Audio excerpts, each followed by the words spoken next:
যখন ভিক্ষুক এসে বলে আল্লাহ কারীম, ভিক্ষুককে এমনও বড় লোক আছে তারাইয়া দে, কিন্তু আল্লাহ বলেন ওয়া আম্মাস সাইলা ফালা তানহার, অসহায় মানুষদেরকে তারাইয়া দিবা না। অসহায় মানুষদেরকে যদি তারাইয়া দেওয়া হয়, কি কিয়ামতের কঠিন ময়দানে কি জবাব দিবা? আল্লাহর আদালতে হাজির হয়ে কি জবাব দিবা? স্বামী স্ত্রী যখন খানায় বসলো, এমন সময় একজন ভিক্ষুক এসে বলে আল্লাহ কারীম, আমাকে ভিক্ষা দাও।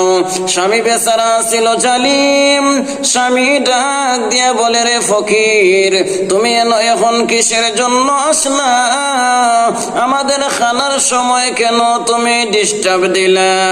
স্ত্রী বলে স্বামী আমার, আপনি কোরআনের আয়াতের দিকে লক্ষ্য করুন। আল্লাহ বলেছেন ওয়া আম্মাস সাইলা ফালা তানহার, অসহায় মানুষদেরকে তারাইয়া দেওয়া নাই। এবার জালিম স্বামী বলে ও স্ত্রী, তুমি আমার সঙ্গে বারবার কেন তর্ক করতেছ? স্ত্রী বলে স্বামী আমার, ভিক্ষুককে তারাইয়া দিলে আল্লাহর দরবারে কি জবাব দিবা?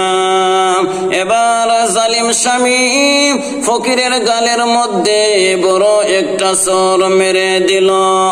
যখন ফকিরের গালের মধ্যে চর মেরে দে, ওই ভিক্ষুক আল্লাহর দরবারে কান্না করে আর বলে মালিক, এই যে বড় লোক আমার গালের মধ্যে চর মেরে দিল, আল্লাহ আমি বদ্ধ দিব না, আপনার দরবারে বিচার দিলাম, মেহেরবানি করিয়া আপনি আমার বিচার করুন।